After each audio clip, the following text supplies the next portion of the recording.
두 번째 키워드는 이제 우리가 진짜 본론으로 들어가서 애국 독립운동가들에 대해서 한번 이거 자신 있으신 것 같아요 갑자기. 공부해 오셨거든. 독립운동가에 대해서 한번 이야기를 한번 나눠보도록 하겠습니다.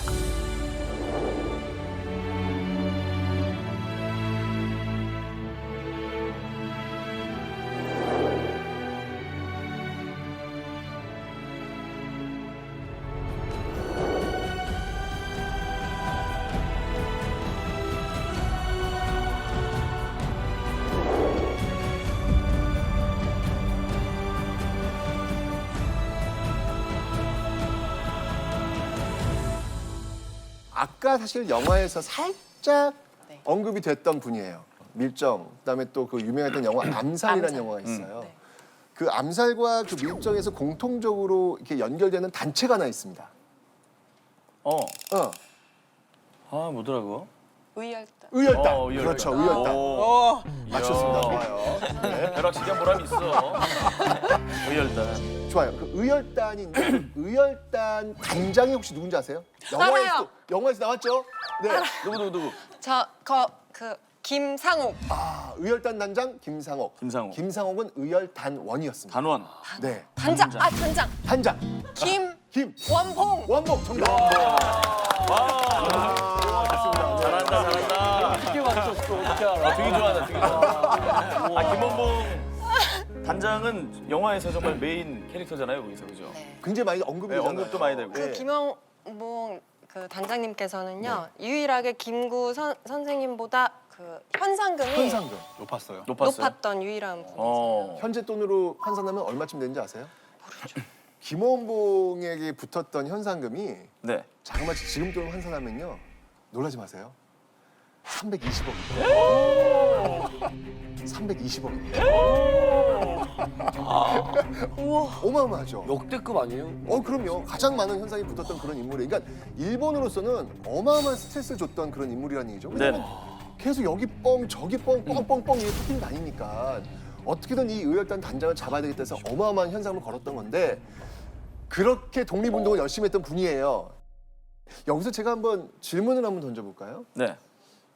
친일 경찰 노덕술에게는 있는데 의열단장 김원봉에게는 없는 것. 노덕술에게는 있지만 김원봉에게는 없는 거. 없는 것. 없는 것. 없는 거. 네. 실체가 있는. 실체가 있습니다. 네. 돈. 돈. 의열단 장작이 되려면 돈을 좀 많이 만져야 됩니다. 그죠? 네, 그렇죠. 그렇게 뻔한 건 아닐 것 같고. 가족? 가족들 다 있습니다. 타협. 타협. 타협은 아니, 실체가 있다고 제가 타협은 말씀드렸습니다. 실체가 있어요. 네. 그냥 해봤어요. 뭘까? 뭘까? 뭐지? 물질입니다. 물질. 물질. 이것은 정말 자랑스러운 것입니다. 이것은 정말 자랑스러운 것입니다. 이것이 있는 사람은 정말 우와 존경도 받을 수 있습니다.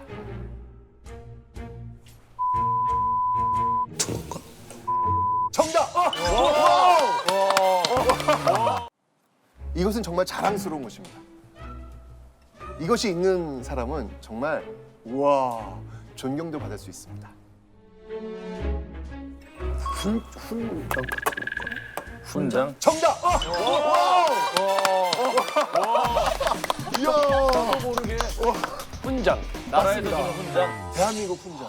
어머. 대한민국 현재. 훈장. 어떻게 그 반대로 그래요? 말도 안 돼. 이거 왜 이래? 왜 바뀌었어요? 물론 일제가 준 훈장은 있겠죠. 노덕술이 당연히. 그건 뭐 필요 없고. 그건 당연하겠죠. 근데 광복 이후에 대한민국 정부에서 훈장을 안 줬단 말입니까? 노덕수한테만 준 거예요, 그러면? 네, 1950년대 초에 화랑무공 훈장, 충무무공 훈장 이런 것들을 노덕술이 6.25 때 뭐 했었나 봐요.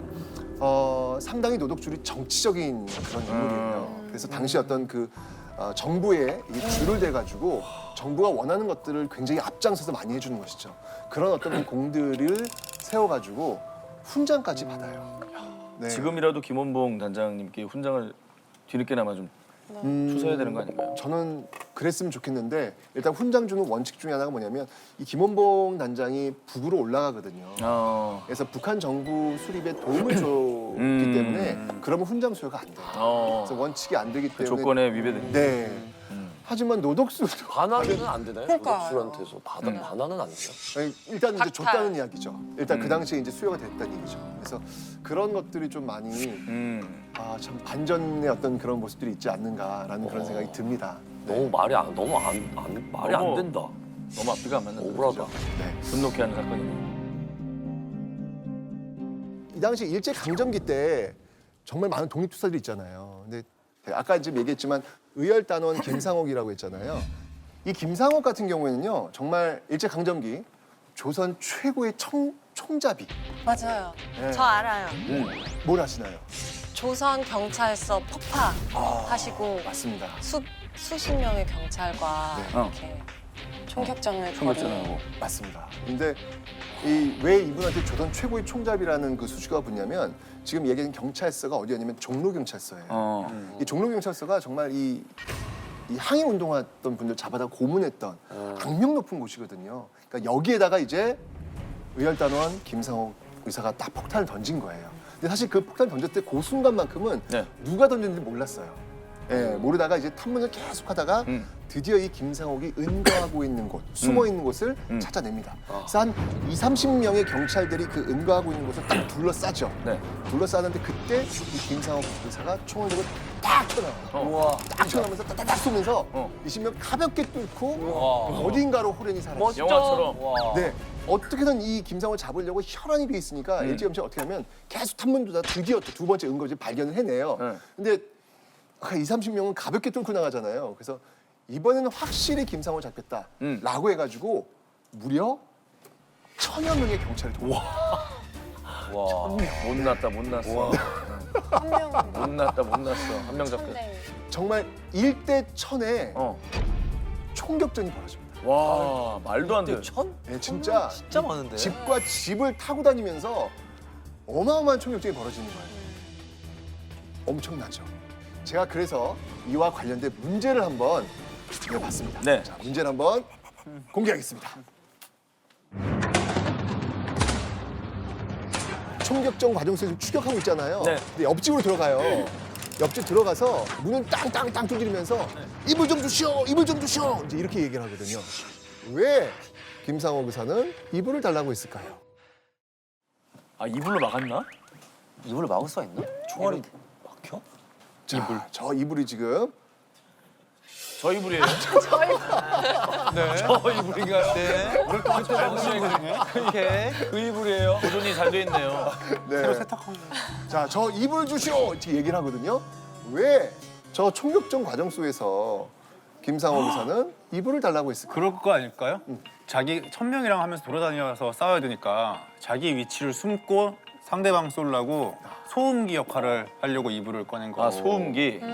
총의 소리를. 자기 위치를 숨기기 위해서. 그 일리 있지 않아요, 소음기? 소음기 좋습니다. 네, 그것도 좋고요. 근데 뭔가 죽음을 앞둔 애라고 하니까 네. 그러니까 지금 부상 시위를 같은 거 하고 싶었던 거 아닐까? 뭘 표시해요? 뭘 표시. 네, 그러니까 뭔가 죽음을 앞두고 뭔가 남기고 싶어서 이불 주세요 해갖고 이불에다 뭔가 남기고 태극기 그린 거 아닐까? 뭐 그런 아, 이불에다가 태극기를 그리기 위해서. 네. 예를 들어 혈흔 같은 걸로 아, 뭐 유언. 아, 유언 같은 걸 유언. 남기기 위해서. 저는 그냥 막연하게 한 번도 맨날 쫓기던 삶을 사셔서 네. 한 번도 이불을 편하게 본인 마지막 해보고 밤이. 주무시지 아, 그러니까 못하셔서 마지막을 직감하고 마지막에 한번 이불 한번 펴고 그 정신에 이불을 깔고 나 같으면 그럴 것 같아. 맨날 앉아서 주무시고 갑자기 막 뛰쳐나가고 그 맨발 생각이 날까? 아니면 예를 들어 어디서 이렇게 굴러 떨어져야 되는데 이거를 몸에 감고 이렇게 떨어지실지. 아, 몸을 보호하기 위해서 네. 떨어질 아니면 때. 네, 떨어질 때 그런 충격 완화를 완화, 위해. 충격 완화. 아니면 불 속으로 어디 들어가야 되는데 뚫기 위해. 뭔가 숨기려고 그래. 그 안에다 이불 안에다가. 이불 안에다. 찢어서 주소록 같은 거. 그렇지. 그 독립 기록 운동가들의 뭘 넣어놓고 다니신 거야. 그렇지. 독립운동가들의 어떤 집결지나 은신처 같은 데의 어떤 약도나 어떤 그런 어떤 절대 발각돼서는 안 되는 문서를 여기다 쑤셔 넣고 맞아. 돌아가신 거예요. 여기 던져버리고. 늘 지니고 다니셨고. 어. 괜찮은데.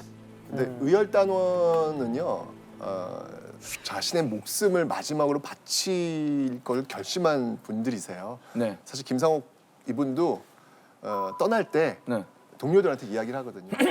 결코 사로잡혀서 내가 끌려가진 않을 것이다. 라는 요나식 때문에 그런 분이 뭔가 이렇게 비밀 문서를 집어넣고 이렇게 죽기에는 좀 위험 부담이 많겠죠. 네. 그러면 이렇게 끝에 무슨 무기 같은 걸로 이불을 사용하신 거 아닐까요 혹시? 이불에 불을 붙이고 그거를 딴 곳. 뭐 이렇게 막 흔들면서 막 이렇게 무기로 쓰신다거나. 아니면 본인 몸에 둘러서 네, 마지막 순간 분신 자살을 하면서 어. 달려든다든가 뭐 그런 거 맞아요? 가능하지 않을까요? 좋습니다. 자, 지금 이제 여러 추론들이 나왔는데요. 네. 이 중에 답이 있습니다. 진짜? 네, 이 중에 답이 있습니다. 결론적으로 말씀드리면 사실은 일본 외경 한 사람이라도 더 죽이기 위해서. 이게 좀 답인데 왜냐면 이불을 둘러싸고 그럼 총알이 이제 오죠. 총알 바지가 될 거 아니에요. 네네. 그럼 어떻게든지 이게 완화시켜 줄 거 아니에요. 그렇죠. 그럼 그 사이에 몇 명을 더 쏠 수 있을 거 아니에요. 그러니까 내가 최대한 죽는 그 순간까지라도 단 한 명이라도 더 죽이려고. 죽이고 내가 죽겠다. 라는 마음가짐으로 옆집에 와서 이불을 달라고 그러니까 했던 것이죠. 김상옥 그 열사님이 딱 이제 판단해 보니까 이제는 안 되겠다. 그렇죠. 어휴, 아 이건 끝났구나. 이거는 얼마나 나라도 많이 안 되겠다. 살렸는데. 네, 뭐 이제 다 뭐 몇백 명이 지금 에워싼 것 같고 이거 안 되겠다 싶어서 그 순간에도 이불을 달라. 내가 살려고 그러는 게 아니라 한 명이라도 더 죽이려고. 네. 그 마음으로 이걸 맞습니다. 빌리신 맞습니다. 네.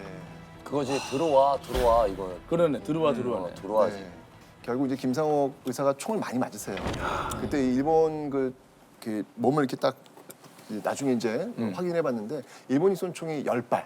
어머. 네, 10발 맞았는데 실제로 이렇게 딱 그 총알이 박혀 있는 그 몸을 이렇게 만져보니까 11발이 박혀 있어요.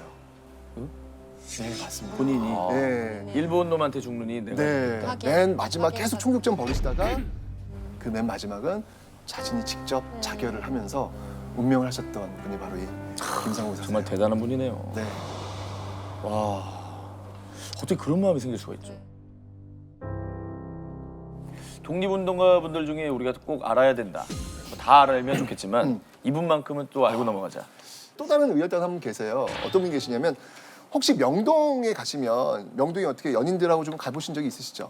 명동 많이 갔죠 옛날에. 네, 그 명동 입구, 그러니까 명동 저쪽에 혹시 옛날에 그 외환은행 본점 자리가 있어요. 네네네. 네, 그쪽을 이렇게 쭉 올라가다 보면 동상이 하나 서 있을 겁니다. 무슨 동상이 있어요? 모르겠는데. 있어요. 예, 그러니까 이게 다들 스쳐 지나가는 거예요. 옆에 분명히 보셨을 거예요.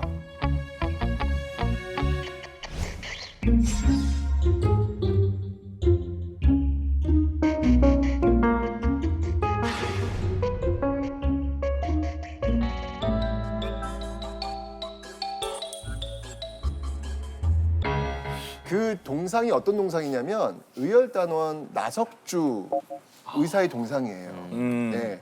나석주 동상이 왜 거기 있냐면 거기 이 명동 일대가 옛날에 그 일본인들이 이제 굉장히 밀집해 사는 그런 지역이었거든요. 지금의 그 백화점 있잖아요. 큰 백화점 하나 있잖아요. 네네. 그 자리가 원래 어떤 자리였냐면 일제 강점기에 경제 심장부라고 할 수 있는 식산은행, 일제 그 식산은행이 있던 자리예요. 그 자리가요. 신세계? 그 롯데백화점. 롯데백화점. 예, 그 자리가. 그리고 그 제가 말씀드렸던 그 외환은행 본점, 그 건물에 있던 그 자리가 어떤 곳이었냐면 동양척식 주식회사 들어보셨을 거예요. 들어봤죠. 네. 이 두 곳은 정말 일본 그 일제 강점기 경제의 어떤 심장부라고 할 수 있는 곳이거든요. 그래서 여기에 타격을 가하기 위해서 나석주 의사가 폭탄을 들고 나타나신 거죠. 네, 자, 그 모자 딱 쓰시고 따다다닥 맨 처음에 들어간 곳이 어디였냐면 식산은행. 그래서 문을 딱 막차고 들어가면서 폭탄을 딱 던지신 거예요. 네. 딱 던지면 그 다음 효감 빵! 탕! 불발이야? 터지질 않아요. 어떡해. 터지질 않아요. 너무 아쉽죠. 이게 아유. 탕 터졌어야 되는데. 근데 이제 플랜 B가 있었던 거예요. 네. 뭐 안 터졌으니까 빨리 좀 옮겨야 될 거 아니에요? 네네. 동양척식주의에서 딱 옮겨가지고 동양척식주의 문을 딱 열고 들어가서 그곳에다 폭탄 딱 던집니다. 효감! 빵! 빵! 또 이게 또 안 터져요. 불량이었어요? 예, 이게 당시 폭탄 만들기가 쉽지가 않죠. 어렵죠. 왜냐하면 폭탄을 만들면 실험 테스트를 해봐야 할 거 아니에요. 그럼 그 소리 어디서 감당을 하겠어요? 맞아. 그러니까 이게 굉장히 참 쉽지 않게 이게 어렵게 그 구해서 한 건데 터지질 않은 거예요. 일본 경제 심장 두 군데다가 던졌네. 그러니까요. 예. 그래서 나와가지고 뭐 어쩔 수 없잖아요. 나와서 네, 저 을지로 쪽에서 남산 쪽 올라가려고 했는데 이미 일본 경찰들이 또 거기도 막고 있었죠. 그렇겠죠. 거기서 또 시가전이 벌어지는 거예요. 어. 그래서 그 시가전 속에서 결국 나석 조사도 마지막으로 자결했던 그런 분이거든요. 그러니까 그 명동 일대가 우리가 이제 뭐 쇼핑도 하고 뭐 관광도 하고 그런 곳이지만 의열단원들의 어떤 그런 활약이 있었던 곳이다라는 것도 하나 기억해 주셨으면 좋겠다라는 생각이 굉장한 아이러니네요. 지금 일본 관광객이 참 많이 오는 데가 명동인데. 그렇죠. 굉장한 아이러니네요. 그죠? 맞습니다. 예. 아니 왜 이런 것들이 널리 안 알려져 있을까요? 그러니까. 저는 왜 처음 알까요, 이런 사실들? 오늘 그래서 이 문재인 남자가 그래서 만들어진 거라 저는 생각이 들어요. 예. 하여튼 오늘 나석 주사도 좀 한번 기억해 주셨으면 좋겠다. 꼭 기억하겠습니다. 생각이 드네요. 예.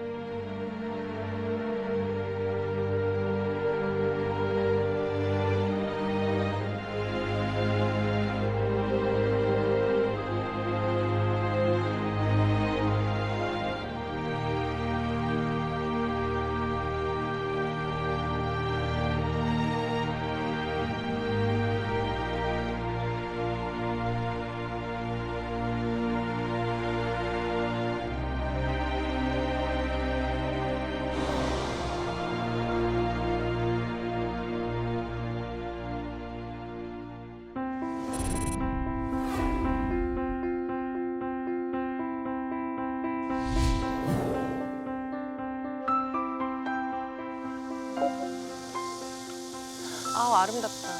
우리가 처음 갈 때가 이제 323이었는데 저는 저희 집이 이 주위인데 어. 이 동네에 이런 곳이 있는지 정말 몰랐어요. 효창공원을 알고 있었죠. 효창공원은 알았는데 안 돌아와 보게 되지 사실. 네.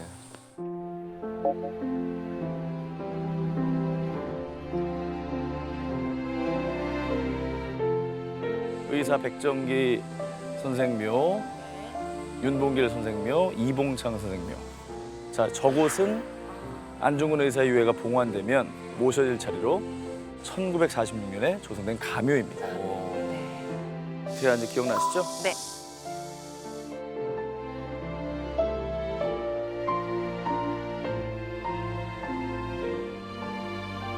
여기가 지금 삼의사묘죠. 네네. 그럼 만약에 여기 모시게 된다면 이름도 사의사묘가 되겠죠.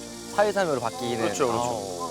사의사묘가 되길 바랍니다. 어떻게 진짜 빨리 좀.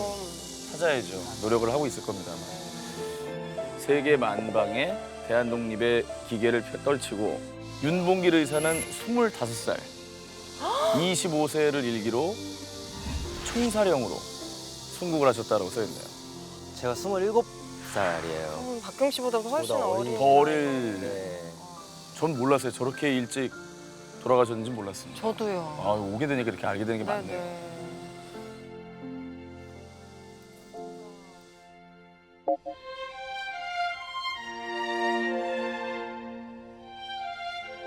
이봉창 이봉창. 의사. 선생님. 윤봉길 의사. 김영길. 윤봉길 선생. 아, 참 너무 죄송스러운 게 정말 잘 아는 분도 있고 잘 아직 모르는. 익숙하지 않아요. 맞아요. 네. 얼굴 뵀을 때 잘 모르는 분도 늘 기억해야 되는데 네. 우리가 모르는 분들이 너무 많죠. 그렇죠.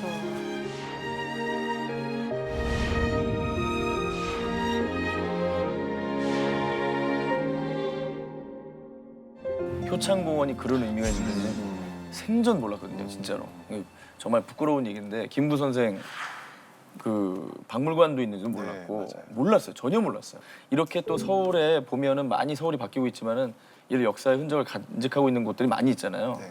여기 좀 둘러봐야 되겠다는 생각도 좀 해보게 된 하루였던 것 같습니다.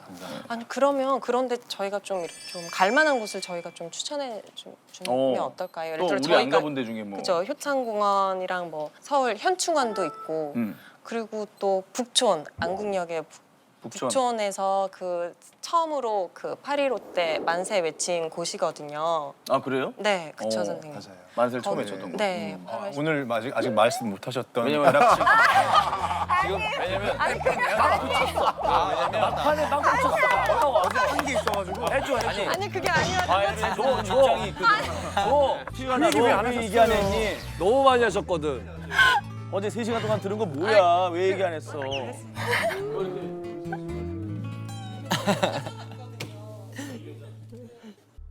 다음 문제 갈까요? Since 1853년. 자, 누가 할래요? 제가 하겠습니다. 1853년에 제일 가깝네요, 형님. 여기 중에 제일 가까워. 생생하시겠어요. 예. 아주 어제 본 것처럼 뚜렷해. 네. 봅시다. 시원하게 맞춰드릴게.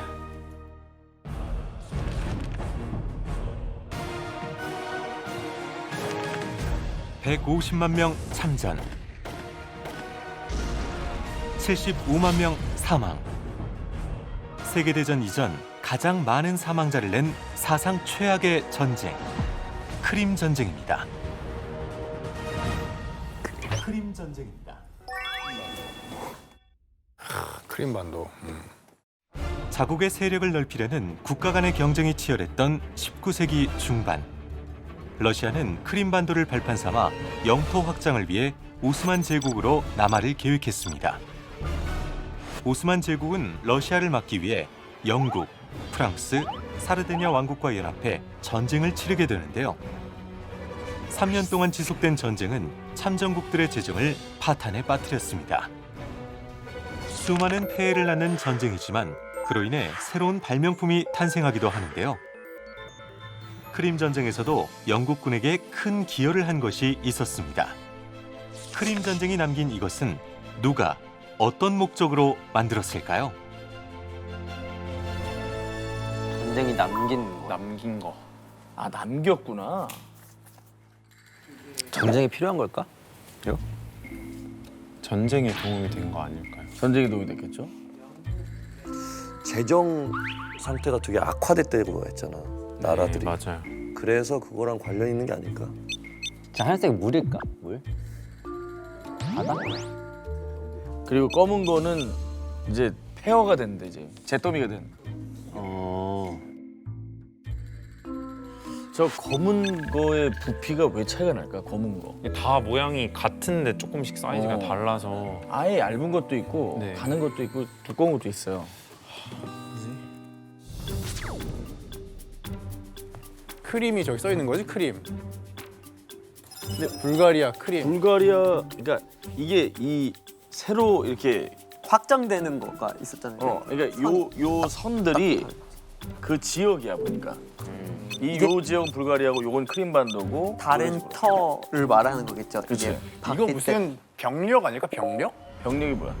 불가리아를 이제 뭐랄까 딱 승리를 올리고 병력을 얻었다가 크림반도 크림 전쟁에서 이만큼 줄어들었잖아요. 병력을 잃은 거지. 근데 왜 연도는 왜 써있지? 1854년 4월부터 시작해서 오른쪽으로 도는 거예요. 아, 그럼 3월까지인 맞네. 거예요. 1년에 어떤 병력- 계획이라거나 저기 15가 아니라 1년의 기록인 55였어. 네, 54년에서 55년까지 가는 거예요. 전사자수 아닐까요? 아니, 전사자수. 전사자? 그러니까 색이잖아요, 색깔이. 그러니까 전 계속 그게 군 색 연합군이 뭉쳤으니까 아. 하나는 프랑스, 하나는 영국군, 하나는 그렇게 생각했거든요. 크림 전쟁이 나폴레옹이 한 거 맞지? 그럴걸요? 나폴레옹이 러시아 잡으려고 들어갔다가 얼어 죽고 막 그래가지고. 영국에서. 정답. 정답. 전사자, 현재 군대 보유 수. 왜냐면 한창 전쟁이기 때문에 3개국에 프랑스 몇 명 있어, 몇 명 죽었어, 영국 어떻게 됐어, 다 체크를 해놓는 거야. 각 연도별, 달별로 맞아. 그 지역의 병력 수. 나폴레옹. 괜찮다. 나폴레옹? 아니.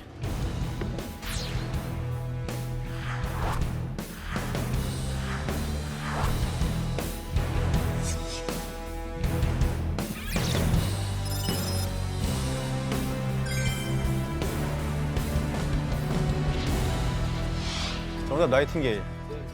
나이팅게일이 질병자와 사망자와 나이팅게일 아니야. 전투 가능자를 표로 만들어 놓은 거예요. 좀 가까이서 설리반 선생님. 설리반 선생님. 뭐라고요? 나이팅게일이 병력 중에 부상자, 사망자, 전투가 가능한 사람을 구분해 놓은 표예요.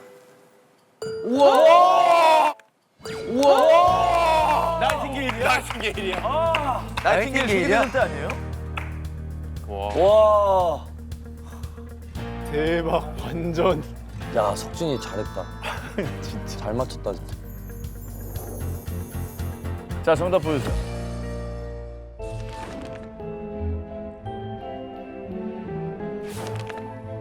전쟁 속에서도 헌신적으로 부상병들을 간호해 대기의 천사로 알려진 플로렌스 나이팅게일. 크림 전쟁은 전장에서 죽은 사람보다 병원에서 치료를 받다 죽은 사람의 수가 훨씬 더 높아 병원증이라는 말이 나올 정도로 병원의 위생 상태가 열악했는데요. 영국군의 간호 책임자였던 나이팅게일은 영국 정부에 병원 환경 개선을 요청했지만 정부는 전투에만 집중할 뿐 나이팅게일의 의견을 받아들이지 않았습니다. 정부를 설득하기 위해 나이팅게일은 사망 원인을 분석해 보고했고 영국 정부는 그제야 병원의 위생을 개선했습니다. 나이팅게일의 보고서 덕분에 영국군의 사망률은 6개월 만에 42%에서 2%로 크게 감소했는데요. 사망률입니다. 장미도표는 당시 나이팅게일이 사망률 변화를 효과적으로 보여주기 위해 사용한 것입니다. 원 하나를 1년으로 두고 12개의 조각으로 개월수를 나타냈는데요. 사망 원인을 각각 다른 색으로 표시해 붉은색은 전투 중 부상, 검은색은 기타 원인, 파란색은 전염병으로 인한 사망을 나타냈습니다. 어마어마하게 정확한 답을 내가 외쳤네.